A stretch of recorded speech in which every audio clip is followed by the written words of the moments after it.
Hello students, let's continue our exercise 8.2 quadrilaterals. We have discussed first three questions. Let's start with the fourth question. In the fourth question, it's given to you that ABCD is a trapezium where AB is parallel to DC. Second thing is given to you that E is the midpoint of AD. It means we can say that AE is equal to ED. The next thing is given to you that there is a line EF which is parallel to AB. So we can conclude from here that AB and CD are parallel. So EF is parallel to AB. It means we can say that these all three lines are parallel to each other. What we need to prove? We need to prove that BF is equal to FC, or you can say F is the midpoint. This we need to prove. It's very simple and easy. First of all, we will join this diagonal BD. Now we can give it a name as like G we can give. Let's go to the triangle ABD. In the triangle ABD, E is the midpoint and EG is parallel to AB. So by converse of midpoint theorem, we can say that G is the midpoint of BD. It is as like your example 8 which I have explained. So G is the midpoint of BD. Now G is the midpoint and GF is parallel to CD. So we can say by converse of midpoint theorem, from the triangle BCD, if G is midpoint and GF and CD are parallel, so F is also the midpoint of BC. Hence proved. Let's move to the fifth question. It's given to you that ABCD is a parallelogram. E and F are the midpoints of AB and CD respectively, and we need to prove that these 2 points P and Q are trisecting this diagonal BD. What is the meaning of trisect? Trisect means that these all three parts are equal to each other. It cuts this diagonal in the 3 equal parts is called the trisect, as like bisect cuts in the 2 equal parts. So now we need to prove that these all. Okay, so this question can be proved in this way, that first of all we will consider this AFCE quadrilateral. Let's prove it a parallelogram. Can we prove it a parallelogram? Yeah, obviously we can. As like ABCD is a parallelogram, so obviously AB is parallel to CD. So if we take the half part of this, or we can say only the part if we go, then also that AE will be also parallel to CF, because AE is the part of this line and CF is the part of this line. So AE is parallel to CF. And the second thing, that we have AB and CD equal also, because it was a parallelogram. So E and F are the midpoint, so we can say halves of them are also equal. What is the half of AB? AE. And what is the half of CD? CF. Now we got one pair of opposite side is equal and parallel. So we can say AECF is a parallelogram. First of all, we have got from here that AECF is a parallelogram.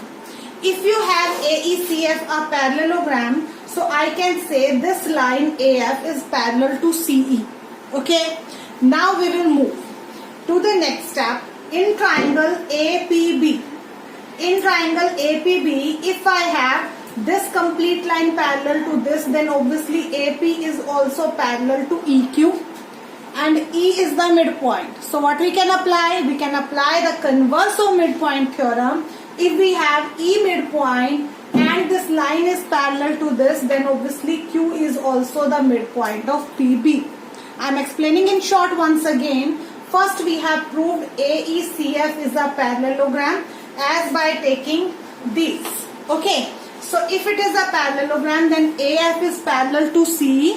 Then obviously their parts also parallel to each other. So we can say AP is parallel to QE and E is the midpoint. So by converse of midpoint theorem, Q is the midpoint of BP. From here I got Q is the midpoint of BP. It means BQ is equal to QP. From here I got BQ is equal to QP. Exactly in the same way you have to move to the triangle DQC. In the triangle DQC, PF is parallel to QC By the same reason, this line is parallel and F is given the midpoint. So by converse of midpoint theorem, P is also the midpoint of DQ. If P is the midpoint, then DP is equal to PQ. Now they both are equal to PQ. So we can say all three are equal to each other. So we can say DP, PQ and DQ, all three are equal. Let's move to the sixth question. It is important also. It's given to you that show that the line segments joining the midpoints of the opposite sides of a quadrilateral bisect each other. Joining the midpoints of the opposite sides, as like ABCD is given a quadrilateral, opposite sides are AB and CD. Their midpoints are P and R. Okay, so we need to show that the line segments joining the diagonals of this, show that the line segment joining the opposite sides of a quadrilateral bisect each other. It means we need to prove this PR and QS are bisecting each other at the point O. What is the meaning of bisecting each other at the point this? It means this and this is equal, this and this is equal. So let's go for this. First of all, join this diagonal, okay, and join P, Q, QR, RS and SP also. What we will do, we have done this thing many times in the exercise 8.1 that we can prove this PQRS is a parallelogram. We know very well as P and Q are the midpoint. So by midpoint theorem, it is the half and the parallel to this. This is also half and parallel to this. That's why they both are parallel and equal to each other. So we can say PQRS is a parallelogram. If it is a parallelogram, then what is the parallelogram property says of the diagonals? The parallelogram property of the diagonal says diagonals of a parallelogram bisect each other. So we have PR and QS are the diagonals of this. So we can say if PQRS is a parallelogram, so definitely PR and QS are bisecting each other. Let's move to the seventh question. It's given to you that ACB is a right angle triangle, right angled at C. The second thing is given to you, M is the midpoint of this hypotenuse AB. Through M, a parallel line is drawn, MD, parallel to BC. So let's go step by step. First of all, I am using this only, that M is given the midpoint and it is given parallel also to this. So what result we can use? We can use the converse of midpoint theorem. If it is midpoint and it is parallel, so obviously D is also the midpoint of AC. So we have proved the first part that D is the midpoint of AC. Second part, he is saying we need to prove MD is perpendicular to AC. It is very simple and easy, as MD is parallel to BC. Okay, if MD is parallel to BC, then obviously corresponding angles are equal, and this angle is given 90 degrees. So this angle is also 90 degrees. So we can say MD is perpendicular on AC. So second part is also done. Third part says CM is equal to MA. CM is equal to MA. We need to prove these two equal, and we need to prove it is the half of AB also. Easily we can go for this. You have to take these two triangles. In these two triangles, what do you have?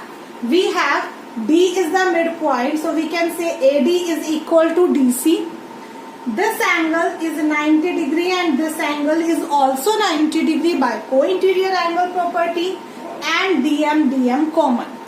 So by SAS, this triangle is congruent to this triangle. If these two triangles are congruent, then we can say AM is equal to CM. The second thing, it was given to you that M is the midpoint of AB. So we can say that AM is half of AB. So what have you got? We have got our result. AM is equal to this, AM is equal to this. So we can say they all three are equal to each other. CM is equal to AM is equal to half of AB. This was your chapter 8 quadrilateral. It's over here. You have to get it thoroughly and properly. You have to revise. Chapter 9 is not in your syllabus, so you can skip this chapter. Chapter 9 this year we are not going to do. Thank you and have a nice day everyone.